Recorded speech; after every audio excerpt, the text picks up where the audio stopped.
Hello, I'm Penny Thornton and I'm talking astrology. On this video, I'm going to be using as my main event the lunar eclipse in Libra on the 25th of March 2024. But of course, there's going to be a whole lot of other stuff on here. I think mainly connected to the idea of eclipses, but also, of course, the setting in which this eclipse is occurring, which makes a huge difference. I mean, otherwise every eclipse wouldn't be the same, but it's also where everything else is that sort of gives shading and texture to the meaning of an eclipse. So let's start at the beginning with what kind of eclipse this is. It's a penumbral eclipse, which means it's taking place in the outer shadow, for want of a better word, of the Earth. So it's not a very dramatic eclipse. You know, sometimes a lunar eclipse can look very dramatic. It'll have, you know, an entire kind of piece of itself taken out. So the moon, the sphere of the moon, can look very odd indeed. And it makes us notice it. Whereas I think the effect that you're going to get from this particular penumbral eclipse is probably just a sense of its ghostliness, that it's not clear, and there's nothing you can definitely say that's different about it, but it just doesn't quite look like what the moon usually looks like.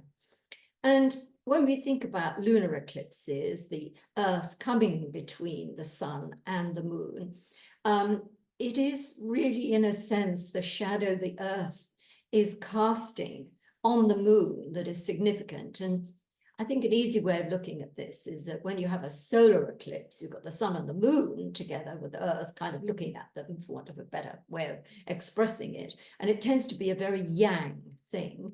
Whereas when you've got the Earth between the sun and the moon, we've got a kind of yin feeling to the eclipse. And I'm carefully not using masculine and feminine here, because these kind of labels have suddenly got very difficult to use without offending people. But I don't think that we are offended by yin and yang, are we? And this is a very yin lunar eclipse. And I'm not going to use anything other than the idea of yin. Okay?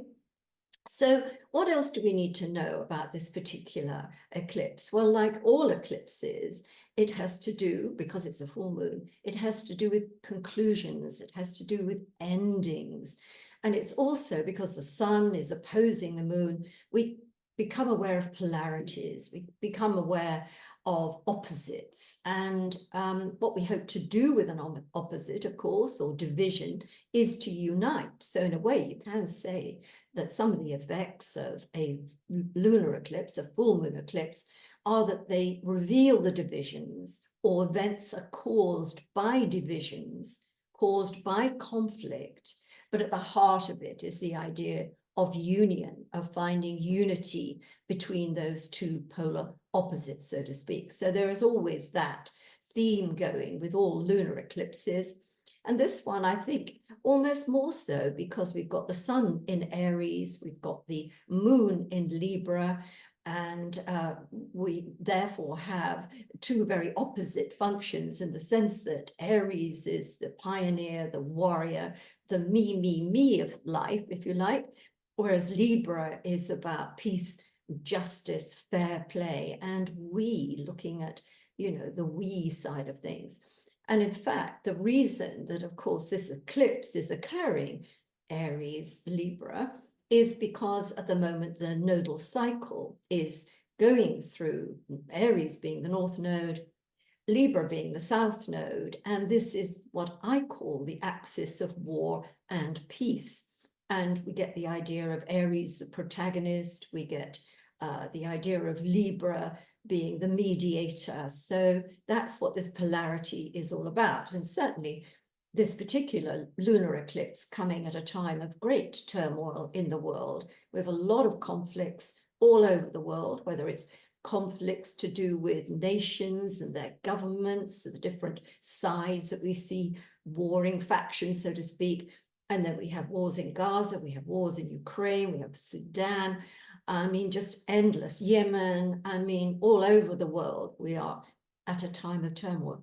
So the potential of this lunar eclipse is, of course, to find unity within all this conflict. But what it may also do, and we won't know until we get there, that it might exacerbate conflicts and make us more aware of divisions in society, divisions between countries, within nations. And I suspect that that's probably what we're going to see a little bit more of. But there's always the hope for that unity to come out of the events that occur around and on the time of a lunar eclipse. Now, the other thing that I must say, and I do say whenever I discuss eclipses on my channel, is that eclipses have an elastic timeline. They stretch back a bit, they go forward a bit.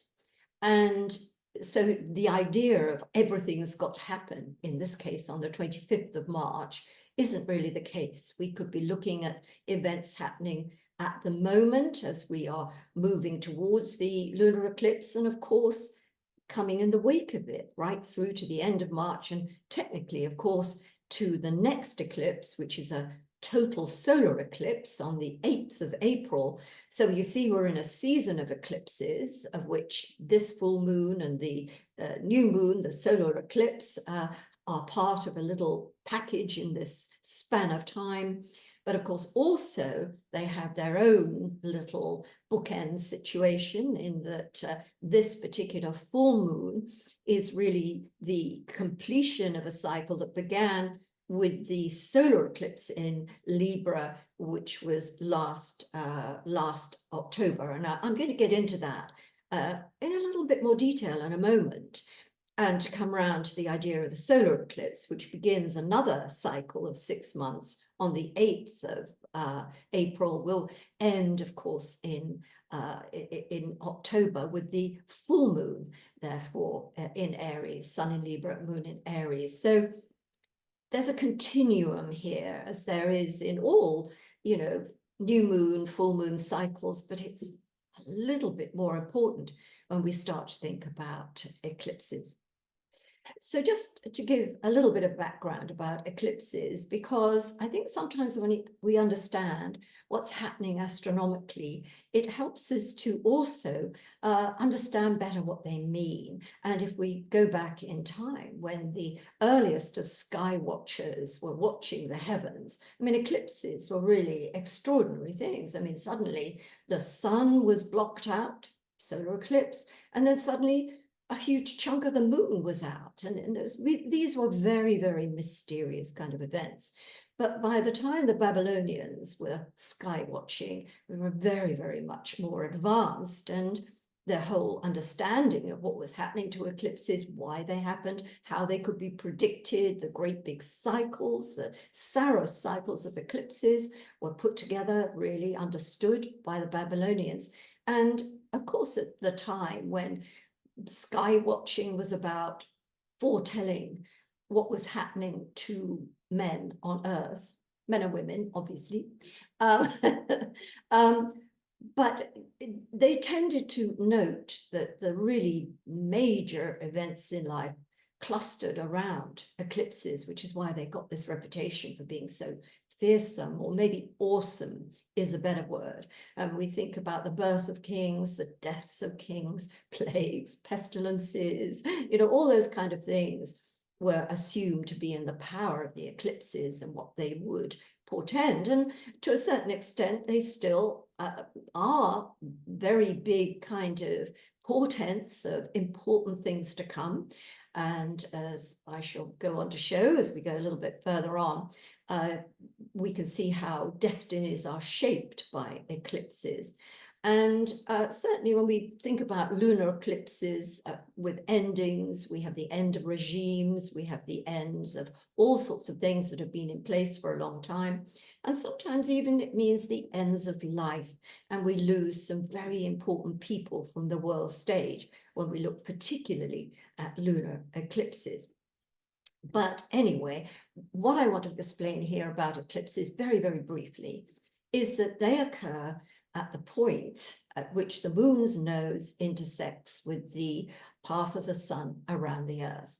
And it's at those points, the nodes, as we call them, And we have a north node and a south node, and those are the places or the points at which eclipses take place in any given year.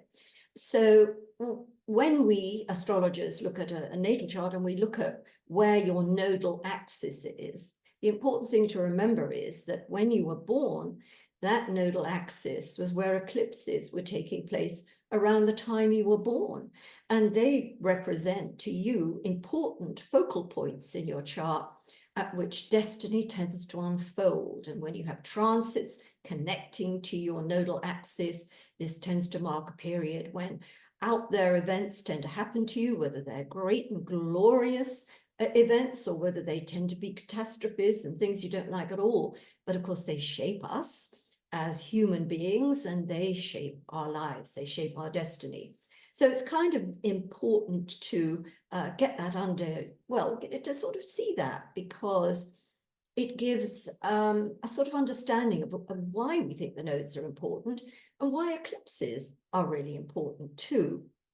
So I think the next thing I really want to talk about is the Aries north node, the Libra south node, which is what is happening at the moment. And I said a little while ago that this was what I call the nodal axis of war and peace. And if we look, let's look at the years that previously that the north node has been in Aries and the south node in Libra, and also the years that the north node was in Libra and the south node was in Aries, because these tend to be periods around which events are connected. You know, even within 9 years, we can bring events that happened then. 9 years later, there are connections between these events, just the same as you might want to look at your own chart, see where the nodes are and see what happened, you know, first of all, when the node returned to its original place in your chart, and then 9 years later, 9 years, 3 months. And you will find that there is a connection between the things that happened then and where you are now. So let's have a quick look at where these particular nodal cycles, when they happened, when they occurred.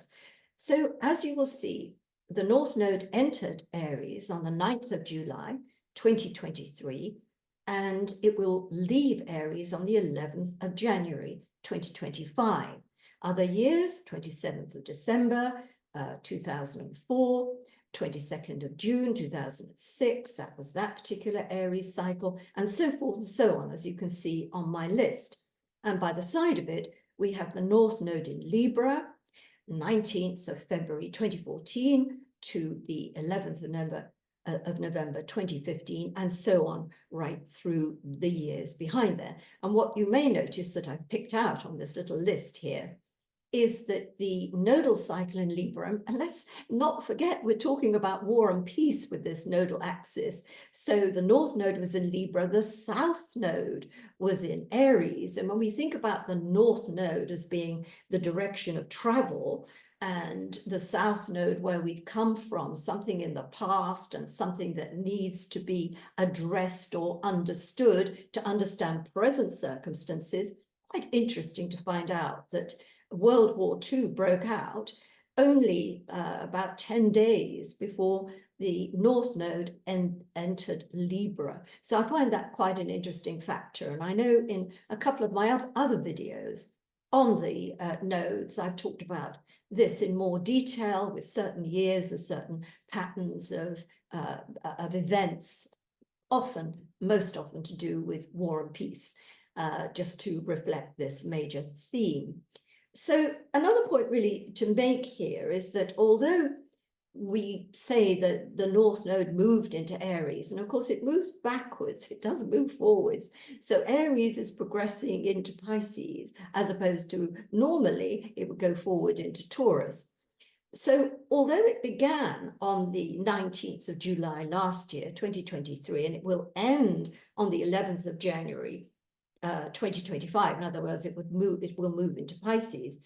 The eclipses don't quite match that completely, because the first eclipse on the Aries nodal axis occurred on the 20th of April last year, And the last eclipse in Aries will occur on the 29th of March in 2025. So the eclipses are sometimes, they're not exactly on the node itself. Sometimes they are, and sometimes they aren't.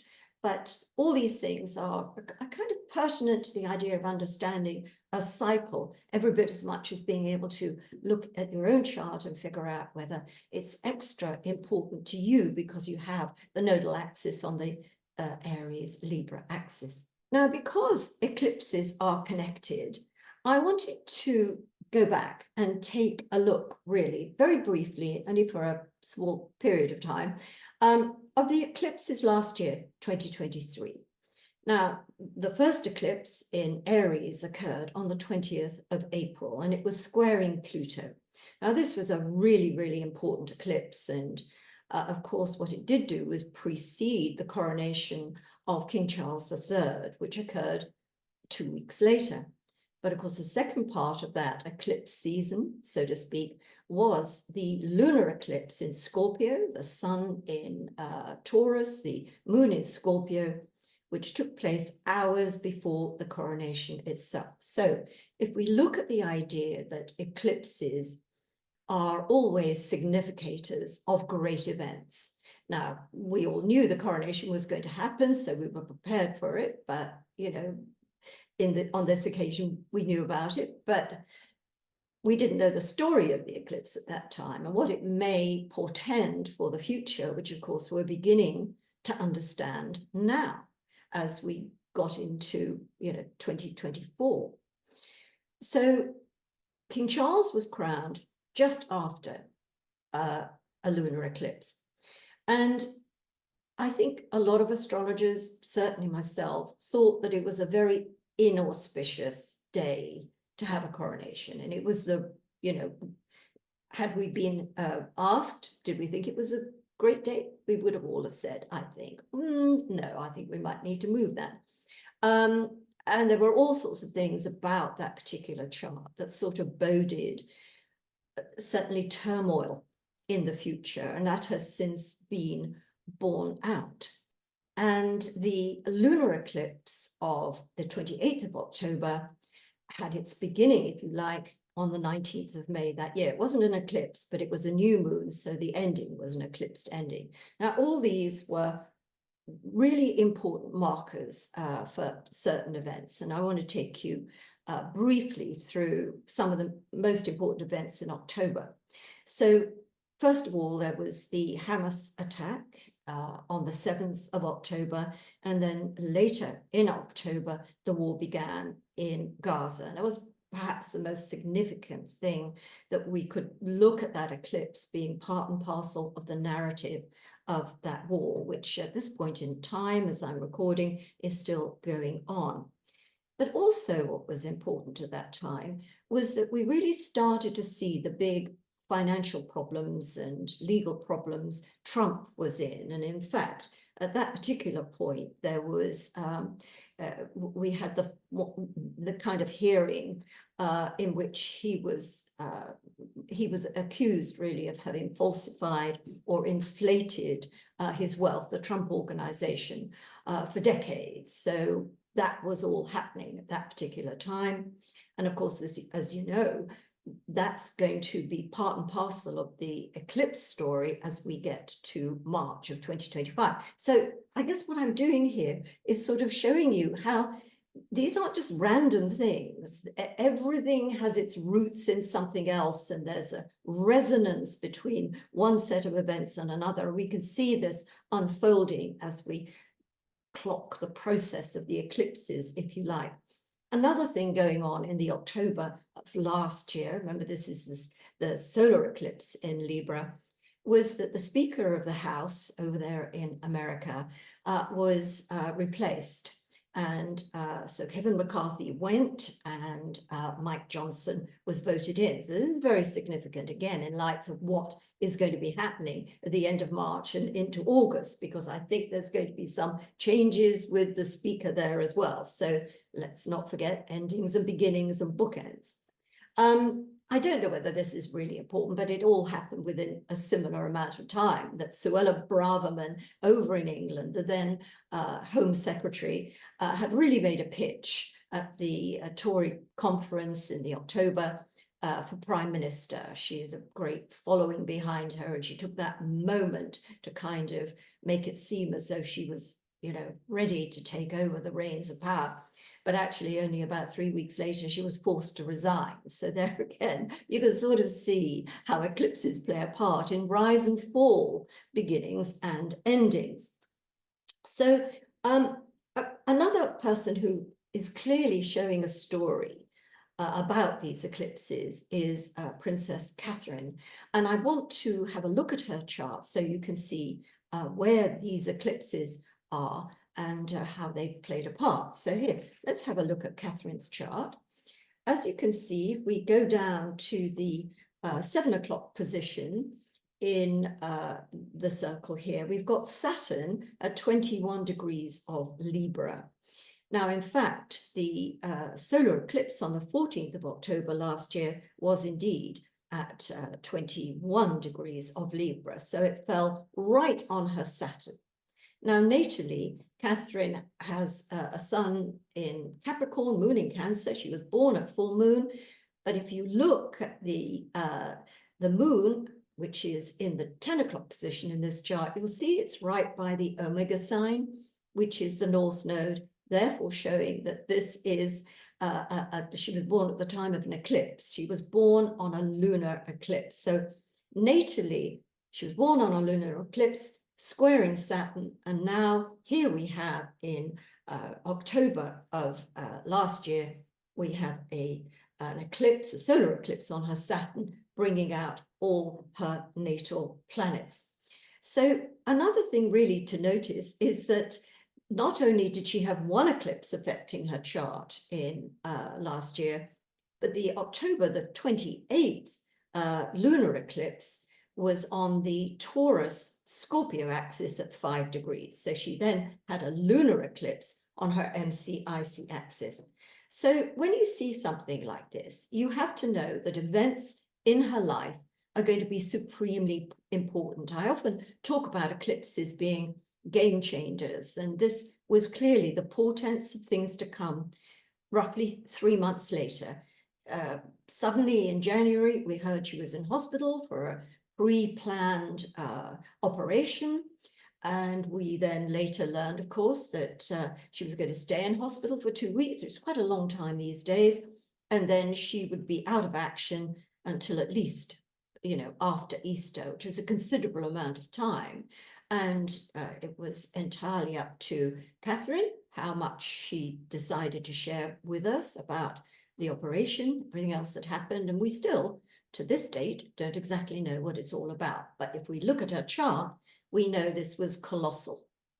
So that even if it became necessary to have an operation that was necessary and there was no need to panic about it, no need to be upset, it was booked for the January, it seems to me as though there's more to this situation than meets the eye, and clearly was a pivotal point of her life. So a lot of things have come together at this point of Catherine's life, and it's going to change the way she goes forward from here. And I don't want to speculate. I just want to say that the astrology is showing us this very, very clearly. And I want to also emphasize here the importance of the way these two eclipses connected with her chart, and how, you know, 3 months later, we started to see the effects of what all of this was about.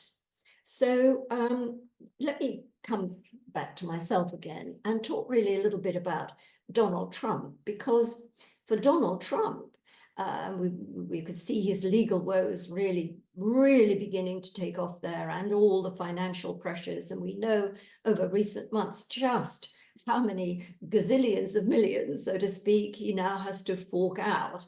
And, you know, by the time we get to March the 25th, on the day of March the 25th, he will be in court. And this is for the Stormy Daniels case, where he is accused of having paid her off, so to speak, just before the election in 2016. So we can see also in Mr. Trump's chart, and I'm not going to pick this up and show you, but I'm just going to tell you because it's the only thing of relevance, and that is that his Neptune is at 5 degrees of Libra, and it's in the second house, again, of finances. So here we go on the 25th of March this year.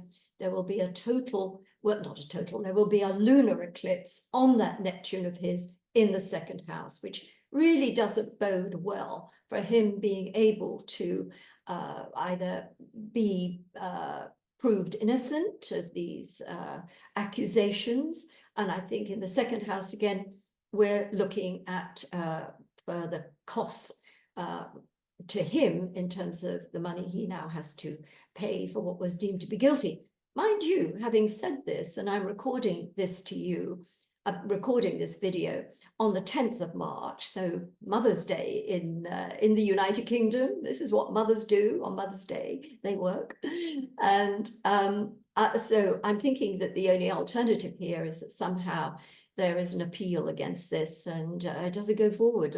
You know, that can happen too, as we've seen so often in recent months. But nonetheless, when we look at eclipses, just generally for the kind of events, in this case, we looked at the Hamas massacre and the start of the war in Gaza, that is on that, the eclipse in October. And also 21 degrees of Libra, that's very, very close to Israel's ascendant, well, the ascendant-descendant axis. So we can see how these eclipses play into the lives of us all, as well as nations, and as well as just those random events that come out of left field. So now let's take a look at this lunar eclipse coming up on the 25th of March. And of course, once I've had a look at this in general terms, I'm going to do sign by sign so that you can see how the eclipse may impact your own life. And I'll come to that shortly, but let's look at it here. Now, as I often tell my students when they come to interpretation, that just the way a chart looks can tell you a lot. It's where your eye is drawn. It's what are you looking at here that is awe-inspiring, that seems to be definitive in some way. And what can you see here? You could see that all the planets clustered together, they are in what we call a bundle shaping, and there, outside them all, is the moon, conjunct the south node. So the moon becomes a vehicle for which everything else in this tight little bundle is expressed. So what we can take away from this, just looking at this map of the lunar eclipse, is that events at this time are going to be very, very intense. There's an awful lot of conflict. There's an awful lot of don't knows, uncertainties, you name it, it's in there. And of course, what this is doing is playing out through the moon, which is everything to do with one's instincts. The moon in mundane astrology is the peoples of the world.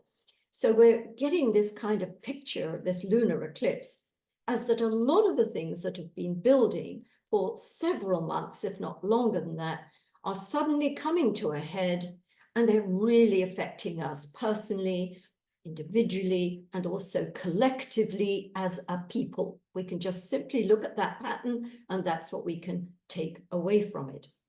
But we might also want to start to pick around this and see, well, what else does this tell us? As you can see, I have set this lunar eclipse from the perspective of New York. And in part, that was to do with the fact that Mr. Trump will be in court on this day. So we've just talked about him a bit, but also because I suspect things are really, really hotting up in America to do with the run up to the election and all the, you know, everything going on with the presidential run. So this is going to be an important part of all of this as well. So interestingly enough, the United States chart, and I'm using what they call the Sibley chart here, and it is Jupiter in the United States Sibley chart is 5 degrees of Cancer, 56 minutes, which means that this lunar eclipse is squaring the United States Jupiter. So what it's doing is it's sort of bringing out the power. It's about power. It may be about power struggles. It may be about a show of power. It may be to do with the strength and the economy, all sorts of things, but it's definitely having an impact on the United States' eclipse.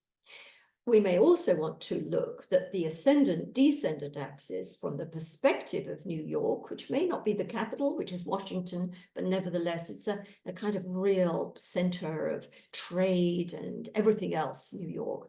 So here we have 12 of Capricorn rising, 12 of Cancer setting, and that happens to be the United States sun. Well, near enough, 13 Cancer, 19. More importantly, what are we going to look at? We're looking at the nodal axis itself, and we see the south node at 15 of Libra, which happens to be the United States Saturn. So we also know that at this particular time, all things Saturnian as regards the United States, which has to do with its government and its leadership, and the state, if you like, statesmanship, that's a good word for it, structures, all sorts of things to do with America are really under, they're under pressure here, and there are some fateful developments beginning to reveal themselves. So that's just simply looking at, looking at this map and not doing anything else. But perhaps we also need to look around and see what else is going on, because, the run-up to the eclipse includes a Sun-Neptune conjunction. And we can see the Sun at the bottom of the chart there, and it's quite close to Neptune at 27 of Pisces. It's moved away just a little bit. It was exactly conjunct the Sun on the 17th of March. And in fact, they've been a run of Neptunian aspects really since about the, well, I would say the 4th, 5th of March. And in fact, that things have been very, very strange. There've been a whole lot of conspiracy theories really doing the rounds, not least to do with the royal family. I mean, I'm not even going to discuss some of those because they're so off the wall, I can't believe them myself. But everybody is talking about what's going on with the royal family. It's rather sinister, isn't it? What's happening? And so we always get that kind of thing when we've got Neptune in the midst, and we've gone past a Mercury Neptune, and now we're coming up to a Sun conjunct Neptune. So the period around this eclipse is still very foggy. It may be the fog of war. It may be we're getting news on one day that a situation is this way, and news on the next day that it's a whole different way. And as I pointed out a little bit before, the Hamas, Gaza, Israeli conflict began in the October. And what I'd like to think in the idea of a conclusion being shown by a lunar eclipse is that maybe there is an ending to all of this, foretold by this lunar eclipse within the next few weeks, months. But I think being more realistic at this particular time, around, on the 25th of March, we probably sort of could say we were at the end of the beginning on this particular date, and that there will be a change accordingly in the nature of the conflict going forward after that. Now, for those of you very keen astro watchers, on the 20th of March, the Sun enters Aries. So this is the beginning of the zodiac. 0 degrees of Aries begins the zodiac cycle. So the Sun comes into Aries on the 20th, at 3 hours, 8 minutes UTC. You can figure it out back and forward depending on where you are in the world. And of course, babies born before 3:08 UTC time are going to be Pisceans, and those afterwards are going to be Arians. And it is literally that clear cut. It isn't you are a bit of both. No, you're not. You are either Pisces or Aries. The reason your Sun has reached 0 degrees, 0 minutes of Aries, is that you were born to be an Aries. And if you're 29, 59 minutes of Pisces, you were born to be a Pisces. So that's important for all of you who are expecting babies or grandchildren, whatever it may be. Now, on the 21st of March, We have Venus and Saturn in conjunction. And remember, this is happening at the same time as a Sun-Neptune conjunction, and we're running into a lunar eclipse. And with Venus and Saturn, we get things that are very heavy. We get the idea that, what the news that's coming in, the things that we're facing are really onerous. They're not easy. On the good side, of course, we get a lot of consolidation with Saturn. So Venus and Saturn together often preside over great unions. We'll be talking about union in connection with a lunar eclipse anyway. So this idea, any of you out there who are getting married or who may be parents whose children are getting married around this time, that Venus-Saturn conjunction is a binding agreement, and it's a good thing to have when you're looking at weddings or signing agreements, anything like that. Venus and Saturn are really, really a good accompaniment to that. They underpin the stability of the relationship. You need the glue in a relationship, and that's what Venus and Saturn provide. But also they can be a disappointing couple. So things to do with the economy, things to do with just generally that feeling that why is life so relentlessly difficult? Why is the cost of living so high? Why is this going on? That's a very Venus-Saturn response by all of us. On the 22nd of March, Mars moves into Pisces. As you can see here, it's already in Pisces because this represents the 25th of March. So we've got quite a strong accent on things to do with health services, social matters, religion, particularly religious division. We're, of course, coming up to Easter. There's a time in the Christian calendar of celebration. And here we have Mars in Pisces. And there's a lot to do really with sacrifice and suffering here. And I'm sure we'll be seeing that, or people will be talking about the sacrifices they've made. And of course, we've done a lot about atonement with Saturn in Pisces on my website, on my Friday Bites, and also in my Saturn in Pisces videos, and there are 2 of them. So we could see the kind of weather, for want of a better word, is to do with this kind of general feeling that life is, it's like if you could have water flowing uphill, that's what it would be like. And it seems things are difficult to navigate, things are difficult to negotiate, just as a general kind of pattern. And also, having talked about this lunar eclipse, Sun in Aries, Moon in Libra, and talking about consensus and unity and division, which are going to be very obvious at this time, I think to all of us, this is a time when relationships are really in the spotlight or in the moonlight, wherever you want to think of it that way.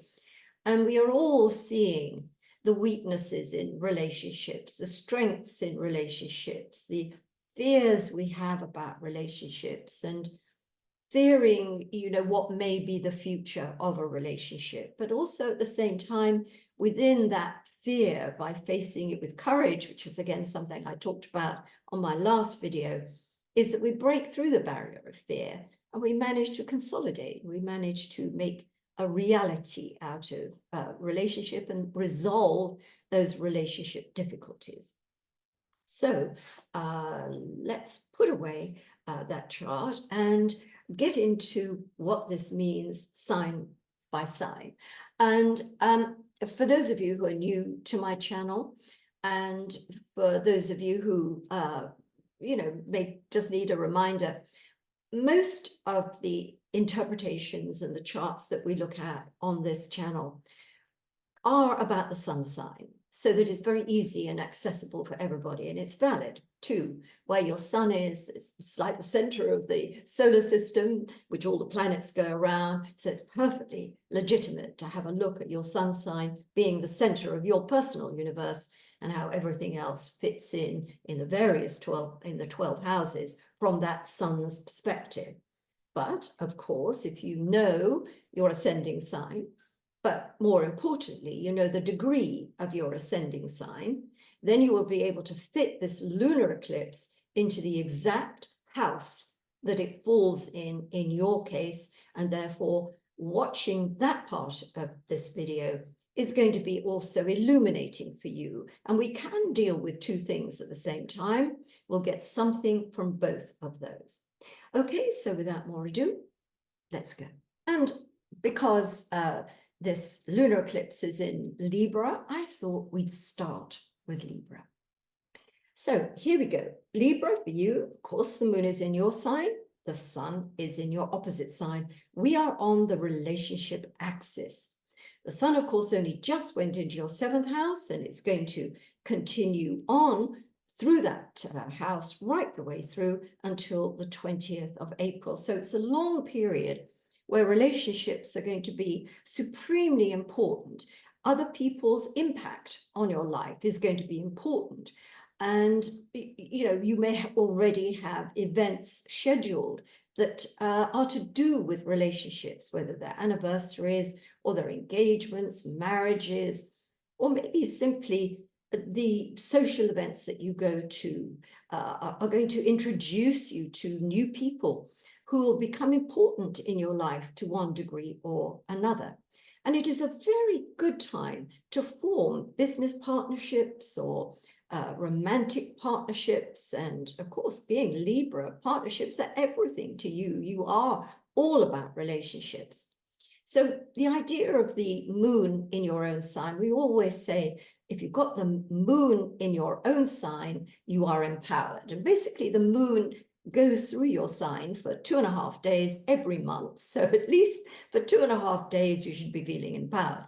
But when we look at a full moon, we've got the force of the sun, the force of the moon, and here the moon already empowering you as a sun Libra. This is a time really to either speak up in terms of a relationship, and remember, it could be a working relationship, it could be a family relationship, or it can be a romantic relationship. The ball is in your court during this particular period, and this full moon may be showing you that it is time to make a decision about a relationship.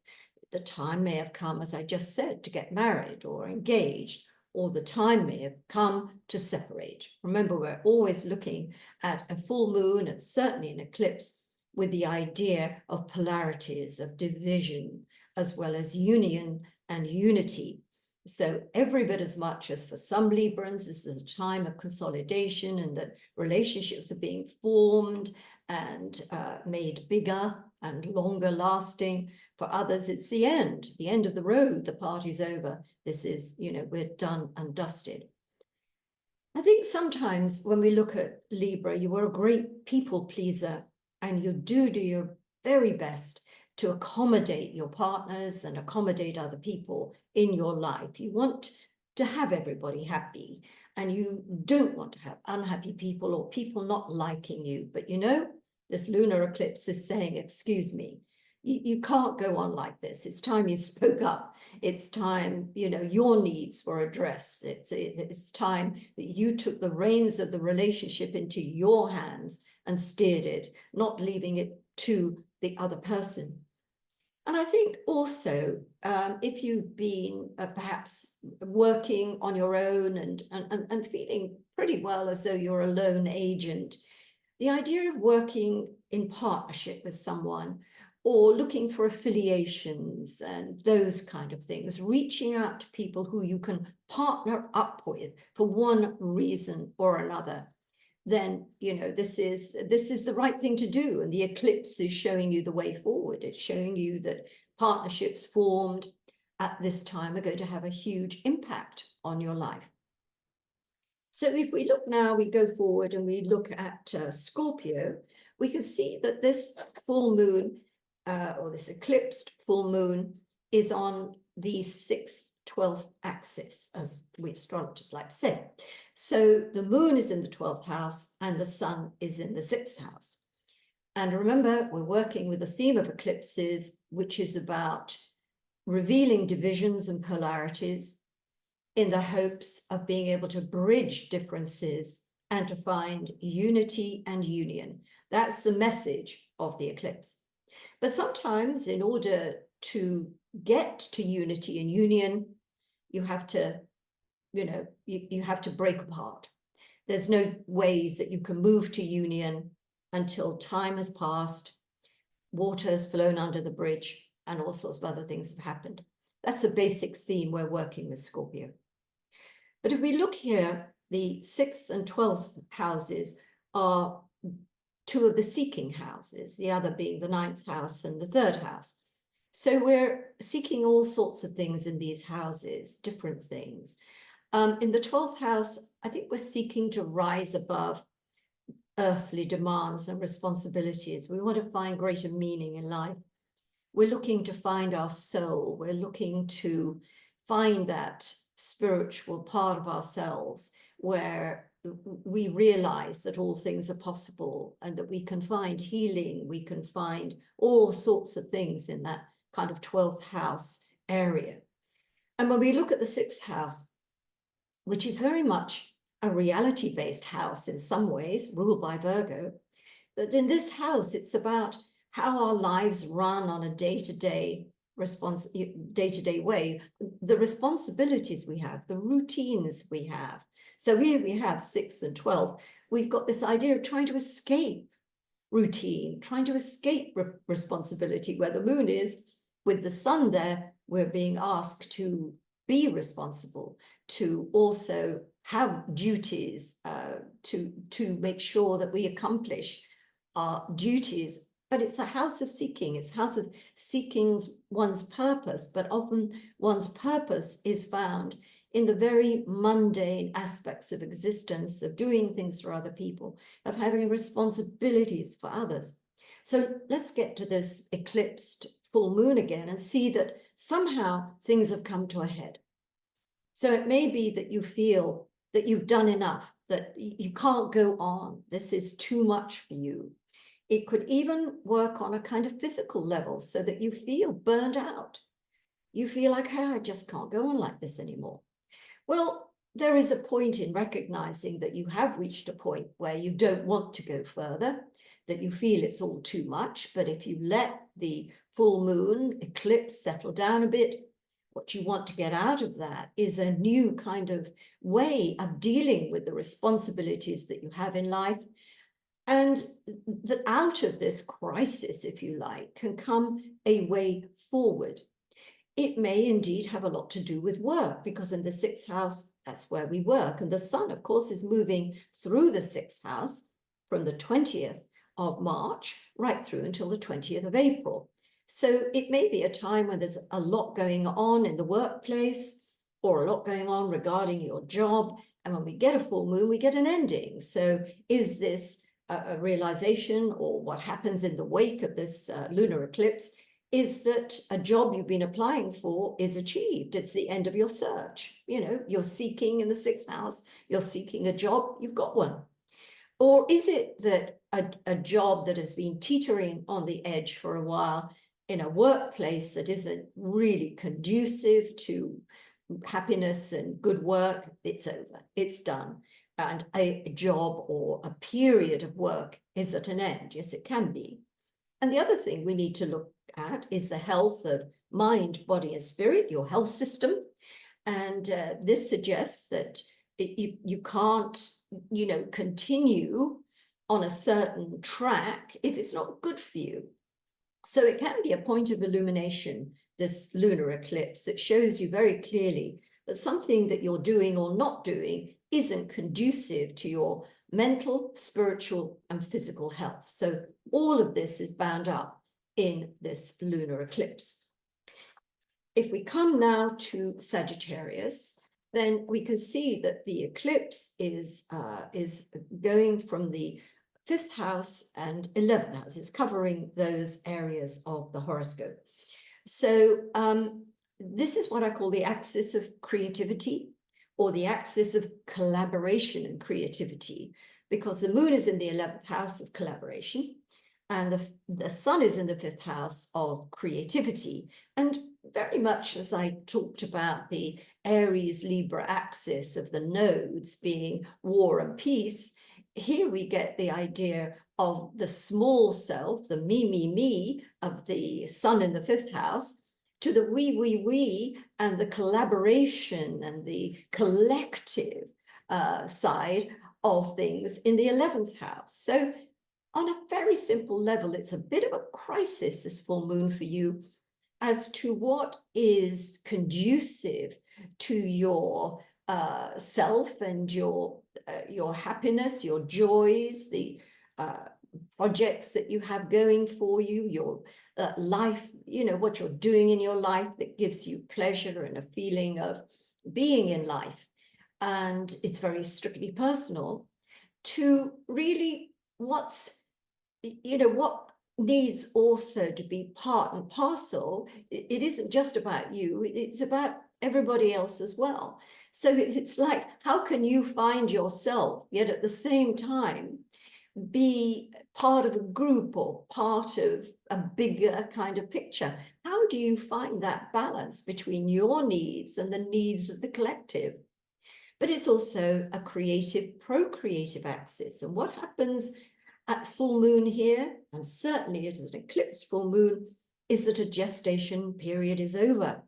And one of the most obvious gestation periods is the gestation of a baby, the 9 months it takes from a baby to go from one single dividing, well, a cell that divides, into a little human being that's about to be born. So for many Sagittarians, this is going to be a moment of supreme creativity, of delivering something that's full of life out to the world. And while it may indeed be a child or a grandchild for some Sagittarians, for others, it's a work, something you've been involved in, a project. This is also a very romantic area of the horoscope. So it could be the fulfillment of a love affair. So a love affair that began, let's say, 6, 3, 9 months ago, even a year ago, is now fully formed. So where do you go from here? Well, you go to a new stage of your relationship or your romance, and maybe it gets turned into a marriage or a wedding.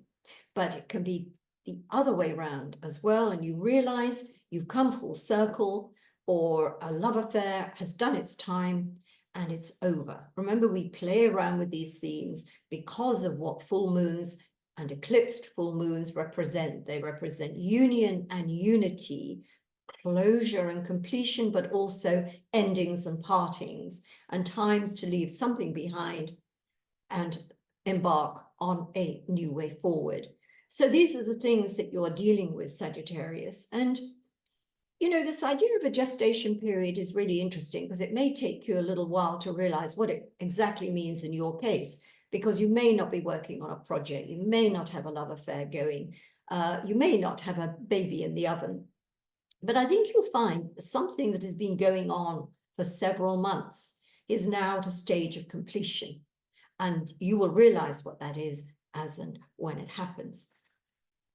If we look now at the sun in Capricorn or Capricorn rising, or the lunar eclipse on the 10th, 4th axis, the sun in the 4th house, the moon in the 10th house, we're in a really, really important area of your solar chart or your natal chart, whichever, you know, is relevant in your case. Because in the 10th house, that's our out in the world place. It's who we want to be in the world. It's our role in life. What kind of role do we have? Are we a parent? Are we a child? Are we a doctor? Are we a ballet dancer? You know, these are roles that we may have or we give to ourselves. Whereas in the 4th house, it's our home, it's our roots, it's our family and our background. It's where we've come from. So this is the axis, if you like, of where we've come from and where we're going to. It's also the parental axis. So we see things to do with our parents here as well. So it may be that this lunar eclipse marks an ending of something related to your career on the one hand, or to your family on the other. So for instance, it could be maybe you've been trying to sell your home, you've been trying to move home, find another one, and there've been lots of changes and developments going on the home front, and that is over now. And even if it doesn't end, whatever has been going on the 25th of March, that is a symbol of the ending of a long cycle. So maybe it is time to consider moving, or maybe it is time to bury the hatchet if you've had some kind of family upset. Or maybe it is time to consider, my job is done. Maybe it's retirement. Or maybe it's that, I'm done with this. I'm so done with this. This is so over. And that lunar eclipse is really revealing that. And whether you take it upon yourself to bring about a conclusion and an ending in the way you feel is appropriate at this time in these areas of life, or whether it happens to you so that something occurs and you find that this process of endings and conclusions has come about because of force of circumstance.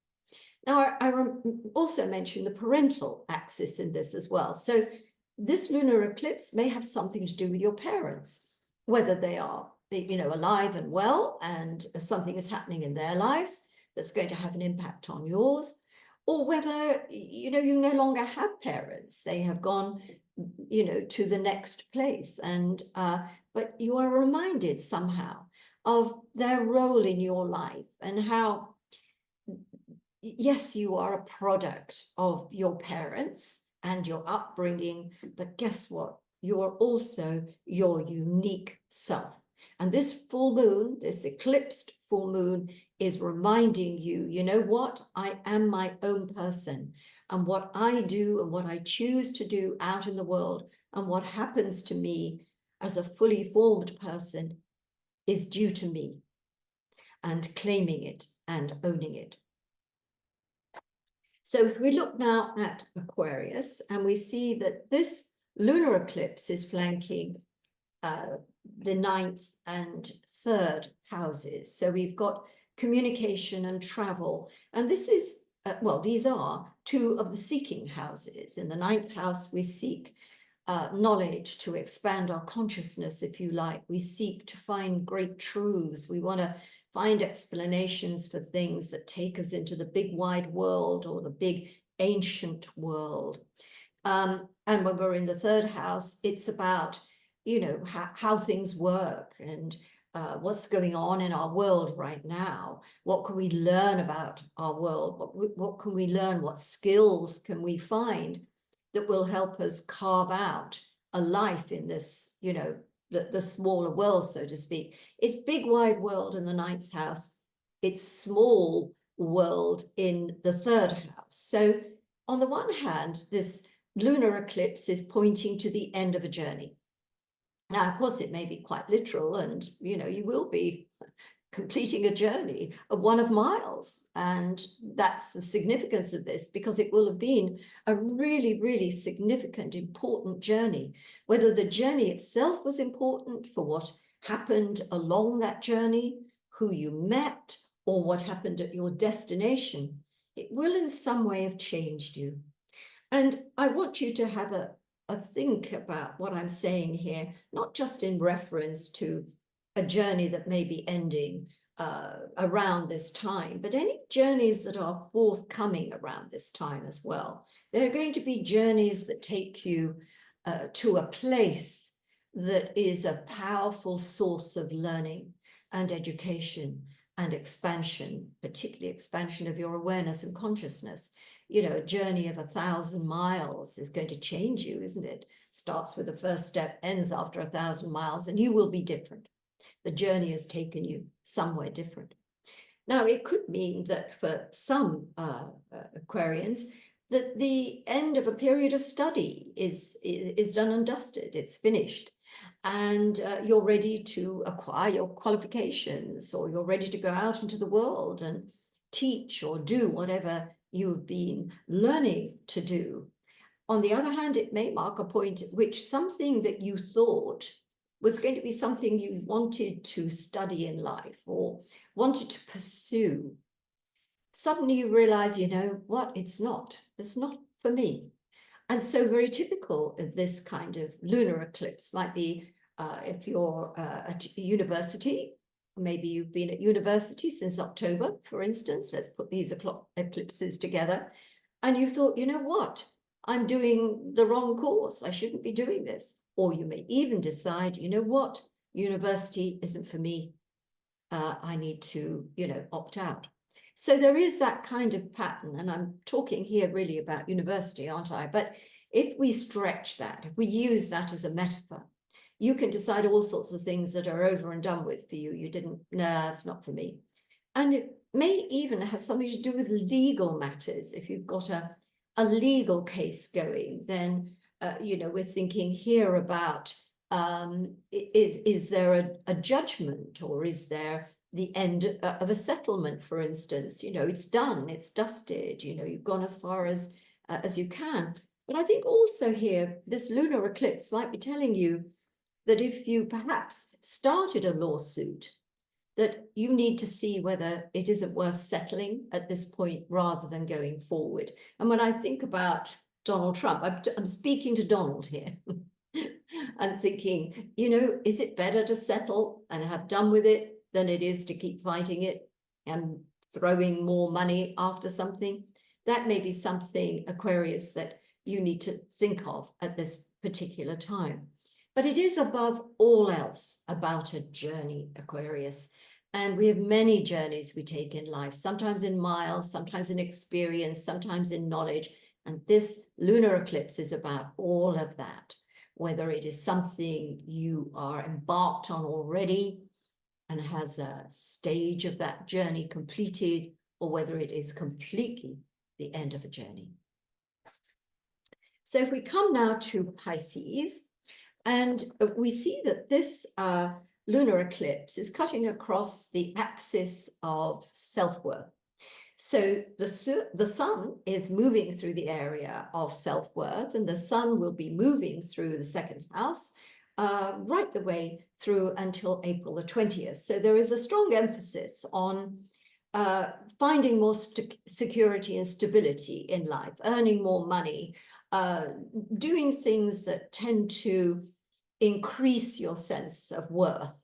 And we can do that by having money in the bank or having assets of other kinds, just as much as we can. And I know this is the more important thing, the idea that we feel rich in ourselves, we feel substantial, we feel stable and secure within ourselves, and we feel that we are treated as we deserve to be. And the sun's passage through the second house during this month has a lot to do with establishing your sense of self and really bringing the solar force, if you like, to that whole aspect of your being, and of strengthening your self-confidence and all of that.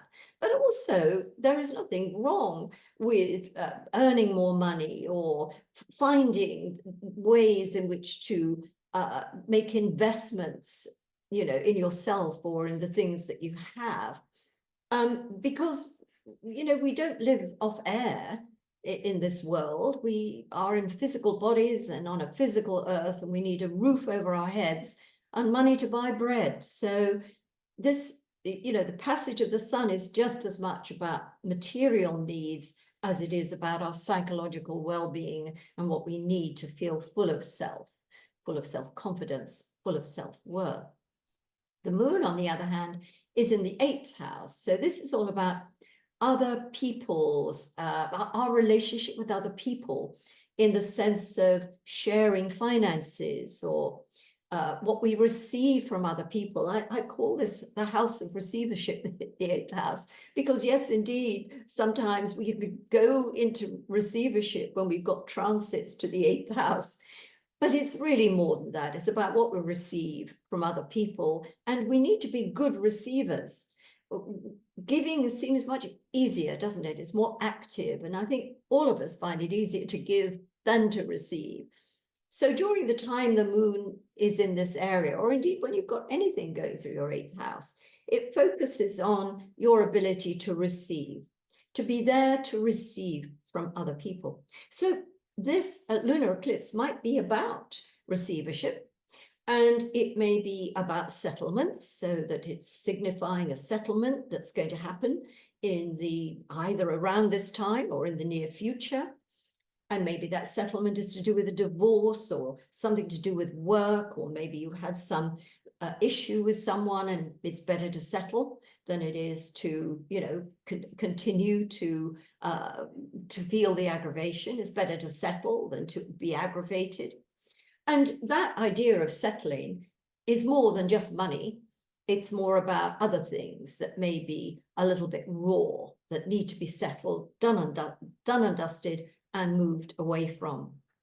This house, or these houses, second, eighth, can also have to do with relationships and partnerships. So, and this is about feeling that at a most intimate level, you know, there is happiness, there is completion. So this full moon will show you either where there is no intimacy and how lonely that is making you feel, to others, to other Pisceans, feeling a sense of abundance about intimacy. Let's remember, a full moon is about unity and union, coming together, consolidation, every bit as much as it is of this splintering apart and division.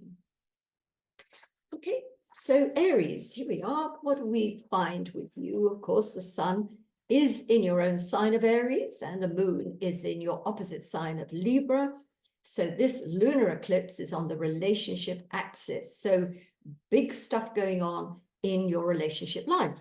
Whether this means a relationship that's, you know, to do with business or to do with work or to do with family or whatever it may be, or whether we're right in the area of romance, love, marriage, long-term partnerships, whatever we're in. And that full moon being already the heart of this full moon, sun in Aries, moon in Libra, is all about union and unity, but also division and conflict. And so especially if you have a birthday around this time, then you will be acutely aware where relationships, where you are divided from others and where you want to seek unity with others. And it may, of course, precede a wedding or an anniversary or an engagement, which is going to be a huge thing, or it could be joining a company or forming a formal business arrangement with someone. So this lunar eclipse is ending chapters. It's also formally bringing people together, every bit as much as it might be time to formalize a divorce or a separation. Now, of course, Aries, you know, with the North Node in your sign, so here we are, 18.6 years it takes the nodes to return to their original point, which means you, if you have a North Node in Aries anyway, then this is a really supremely important year of your life when a lot of things related to your destiny are being encountered and are happening. And so you get this eclipse and the following eclipse on the 8th of April are going to be really key moments when either the universe produces something that forges what you would see as milestones on your destiny path, as it were, or whether you yourself have already tuned into this idea that things need to change and you need to do certain things, and therefore this lunar eclipse is the marker of all of this. Now, looking again, Aries, at you as an Aries, the pioneer, the protagonist, the warrior, is it at this time, at a lunar eclipse, you realize what is against you? What? It doesn't necessarily have to be who, but what. And it probably is a good time, not only to recognize that, yes, you are a warrior spirit, and that's a wonderful thing. And thank goodness for warriors, because we need warriors. But also, we can't always be on a battle footing. I mean, it's tiring, it's exhausting. Is it time to say, you know, the battle's done, it's over, let's have peace? Remember that war and peace axis is working for you. So other people coming into your life, other people showing you really aspects of yourself through your interaction with them, whether it is applauding the warrior within for you, or whether other people are showing you the very reverse and how it's time to put your sword down. it's time for peace. All of this is relevant to this lunar eclipse. So Sun in Taurus, you are a Taurus, you have Taurus rising, or you know that this lunar eclipse is falling in the 12th house. Well, the Sun in the 12th house, the Moon in the 6th house. So you are already in a period of preparation, Taurus. When the Sun is moving through the 12th house, it's getting ready to come into your sign on April the 20th. So you're in a month-long period of preparation. And so a lot of things are happening at this time for you anyway. And, when we've got something big happening in our lives, we prepare for it.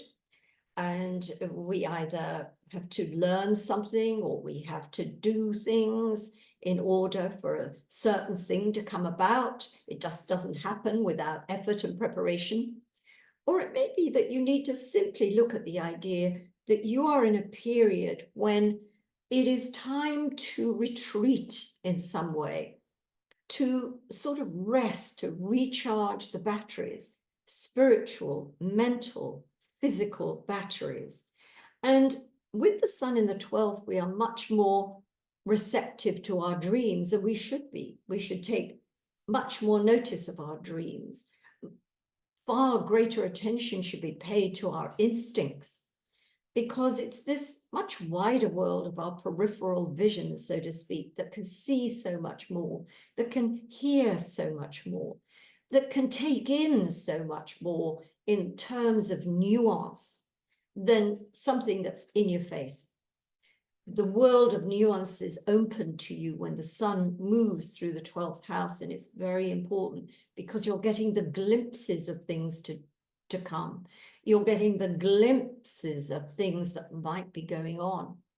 So in a way, your attention should be on those intuitions, feelings, sensations, dreams, and analyzing them and looking for keys and secrets in them. And the power of dreams and the strong sense of you as a spiritual being are really alive and well on this lunar eclipse. Your power, if you like, is in your unconscious mind, is in your spiritual body. But on a practical level, it's quite a good idea to have checkups, whether they're dental checkups, whether they're physical checkups, therapies, mental checkups. All of that is good to do. And what can happen as the Sun goes through the 12th house is that you can feel exhausted. You can feel burned out. You can feel weary, fatigued. And there's no point fighting fatigue. There's no point fighting things when the Sun is moving through the 12th house and then on a lunar eclipse. You have to listen to what your body and your mind and your intuition is saying to you, and not to push yourself, not to overdo things, to take a rest, to explore the huge world of the mind and spirit, because this is where your strength comes from, and this is where preparation is done. So again, this lunar eclipse may mark a bit of a crisis. Is it a crisis of consciousness? It may be. Could it be a spiritual crisis? Or could it be that a lot of preparation and things that you've been going through and preparing for has reached its point where it's done? It's complete. It is going to be different from Taurus to Taurus, but let's look forward a little bit. We've got this lunar eclipse here in the 12th house, 12th, 6th, and we've got a solar eclipse to come on the 8th of April. And then further on in April, we've got the Jupiter-Uranus conjunction. So I would say to you, Taurus, or those of you with Taurus rising and the lunar eclipse on the 12th, 6th axis, let's prepare for these events. Let's know that something big is going to happen. You have a sense of what that is. So obey your instincts, obey your hunches, and start to put things in place that are in preparation for that event.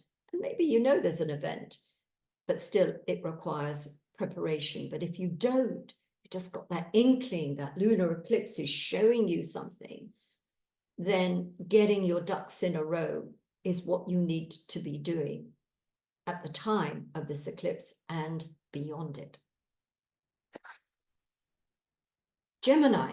Now we look at the eclipse on the 5th, 11th axis. So the sun is moving through your 11th house, and the moon will be going through your 5th house. Now, of course, the moon goes through your 5th house every month, once a month. And there's always a time when you need to find the joys of life. And it's a time when things to do with romance and heartfelt pursuits. So we can think about things that make your heart happy, that bring joy in your life. It can be also to do with children, with offspring, with pregnancy, with babies. Indeed, this full moon, eclipsed, marks the end of a gestation period. So for some of you Geminis, a baby is shortly to be born. And you know about that. You wouldn't not know about that, would you? But of course, a grandparent or maybe a godparent, whatever you may be, then that's what this lunar eclipse is all about. The end of a gestation period and the birth of a very, very special individual, somebody who's going to be very special in your life. But it can also be projects that you're working on, especially collaborations, maybe things that you're doing with a group of other people so that you've got a lot of combined energies and combined vision going on. And really, this endeavor, this enterprise is ready to be revealed. It's done. Something is about to be born, but in the sense of an enterprise or the sense of an endeavor that you're doing. During the time the sun moves through the 11th house, we need to be aware of the importance of collaboration, how you're not just a lone traveler along, life's path. When two heads come together or more, then we find, we get a better result. Sharing with a group, many kind of pooling resources, if you like, these can produce wonderful things. And so it is a benefit of collaborations. It's a benefit of teamwork that is illuminated by this lunar eclipse. But let's also not forget that an eclipse can be crisis. It can bring things to a head. So that if you're working in a team, working in a group, we've got collaborations and enterprises, it can mean that you've reached a point where you can no longer work as a team. It's over. All the problems that are happening within this endeavor or this team are really too great to continue, and that the lunar eclipse is bringing an end to this particular team, if you like. There are all sorts of possibilities with these, but if you're playing around with these themes, you'll be able to understand completely what this lunar eclipse means in your particular case. And I think also this is about personal consciousness, the little me, as opposed to greater consciousness and the collective. There's something here about this balance between these two. And with balance, what are we trying, or with tension, what are we trying to do? We're trying to find balance. So it is also, this lunar eclipse is finding the balance between your personal ego, if you like, and the collective and the bigger consciousness. There is a balance to be made. We can't do without the ego. We'd be nothing without an ego. But have we got the balance right between ego and that greater consciousness? So here we go, Cancer. And here, this lunar eclipse falls on a really, really important axis. We call this the axis of life direction. The sun is in the 10th house and the moon is in the 4th house. So the 4th house, the roots of life, where we've come from, our parents, our family, our ancestors, and the 10th house, where we're going to in life, which can be just our life path. But it's also the role we play. And we have a lot of roles that we play in life. I mean, we can be sister, brother, parent, those kind of roles. And we can also be nurses and you know, CEOs of companies. That, you know, we have a role that is a career role, if you like. So this lunar eclipse is about a crisis here. Not just a crisis. I'm going to move on to completion as well. But the idea that, are you in the right position? Are you in the right place? Are you in the right space? Is this home right for you?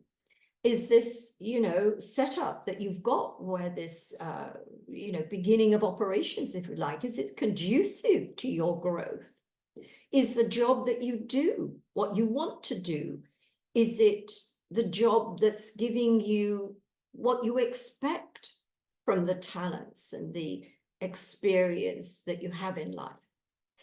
Is it, for some, this isn't for everybody, but when we think about our upbringing, just how much have our parents influenced who we are?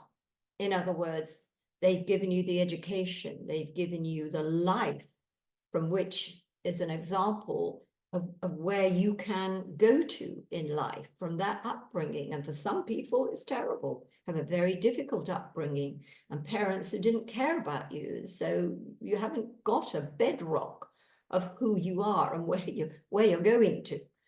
But you are not a product of your parents, in the sense of who you are is not who your parents are. So this lunar eclipse can really highlight the role your background and your parents have had in the role you play in life now. And it's going to be different from Cancerian to Cancerian. And, you know, for some, it's going to say, look, I'm not in the right space in my life. But actually, I mean that as a physical space. I'm not happy in this home. I'm not happy in this place. So it is time to move home. That simple. And it can be the time to change jobs, to find something that is more truly reflective of you. But it can also be a crisis, in that even if you want to stay where you are in that job or in that home, you can't. It's the end of that. So it is different. You know, not everybody is going to have exactly the same experience. But what we can say, looking at this lunar eclipse on the life direction axis, there is something about, where am I going in life? And its relation to where I've come from. Can I find union here and peace?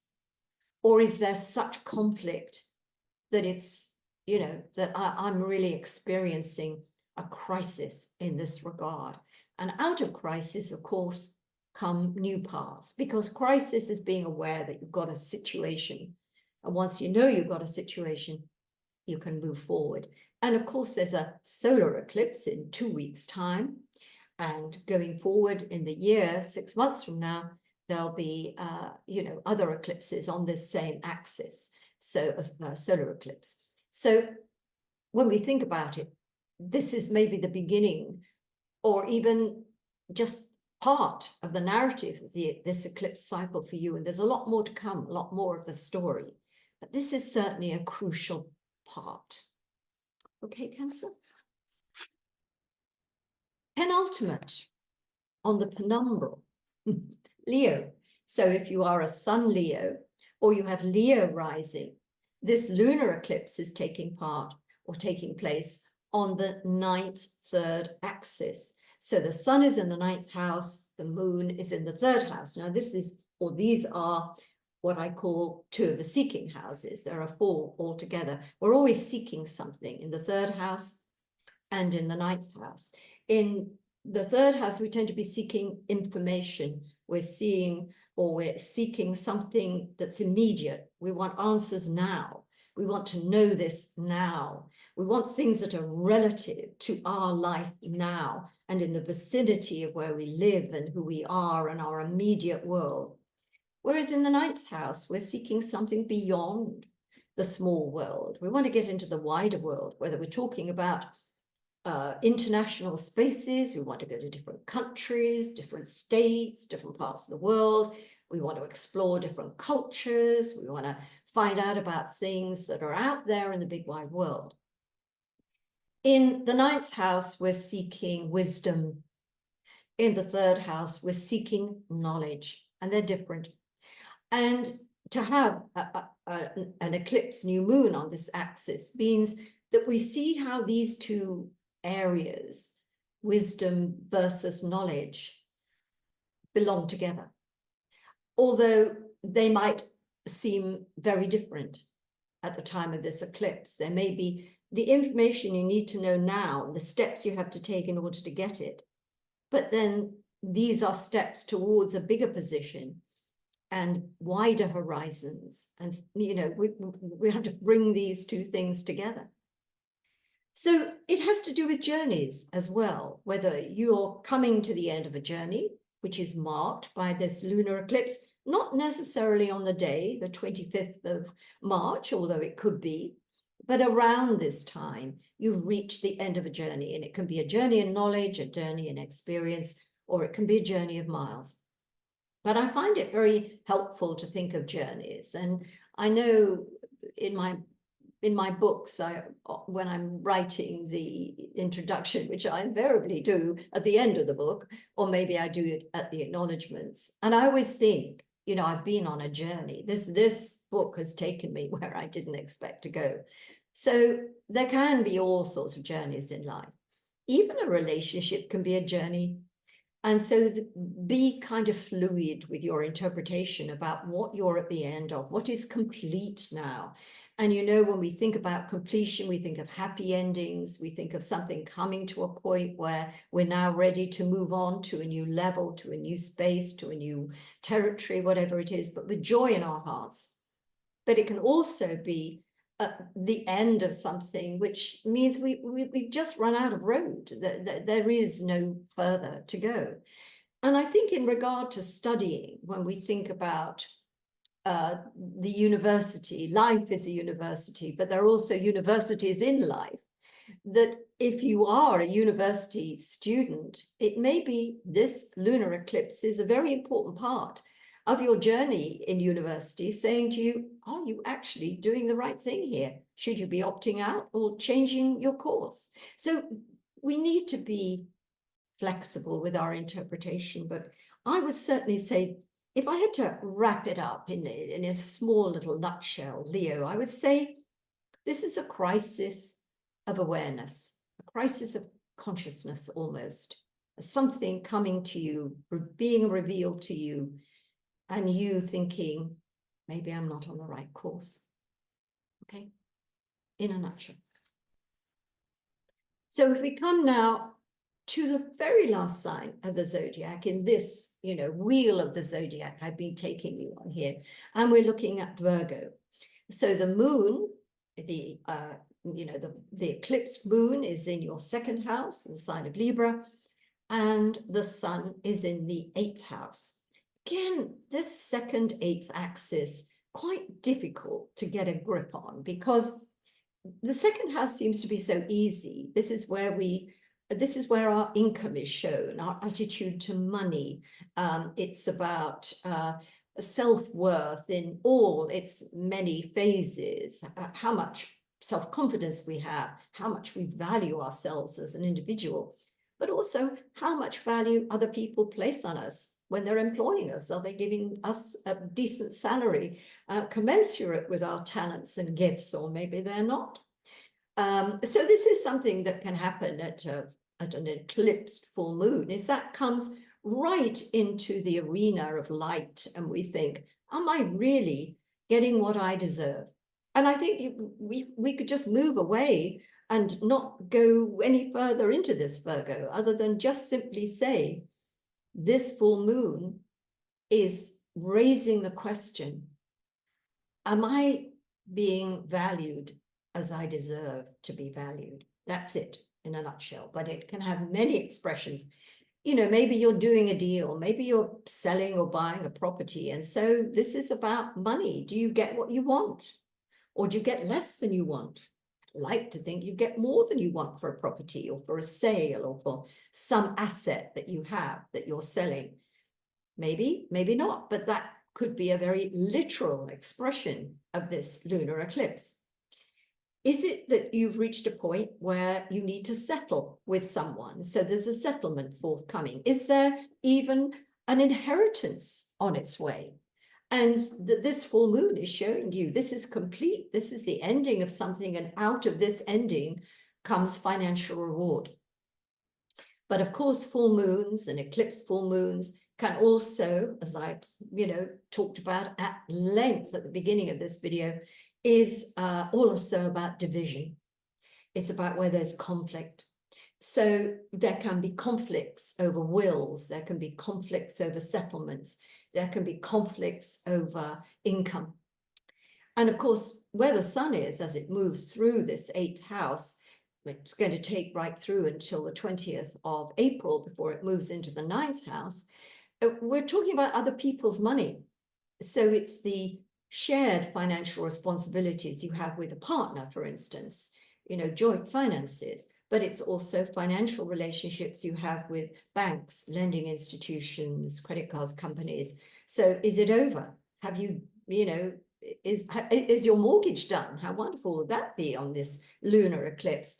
Or is it that you can't pay a particular debt and therefore it's over?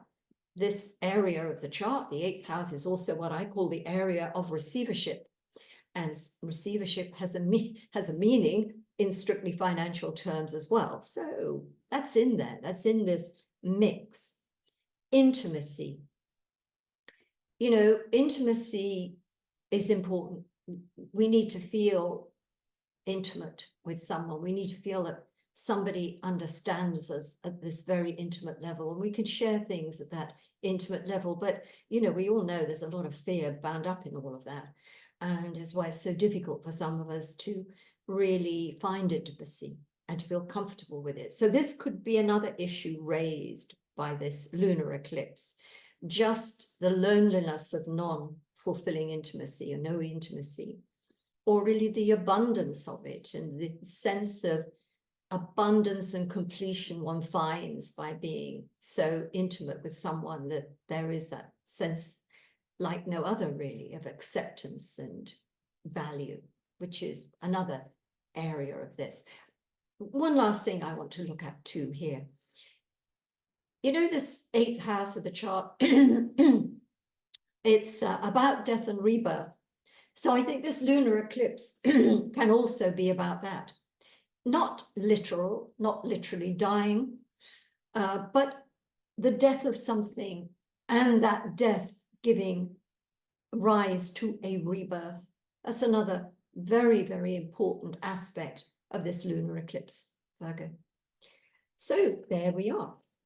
All 12 signs done and dusted. So there are a lot of things that I've been thinking about at this time.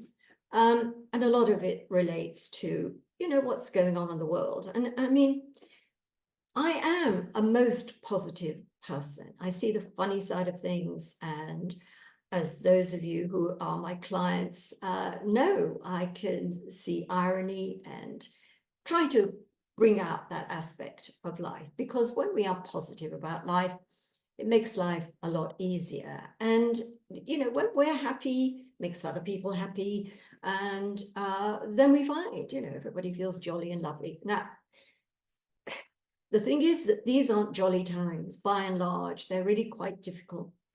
And I think we need to accept that.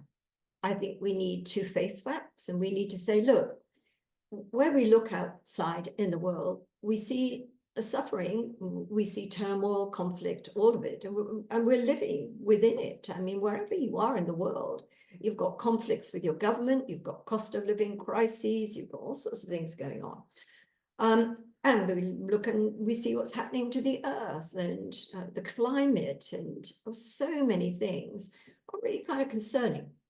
We can still be positive within those circumstances, but nevertheless, we've got to be realists as well.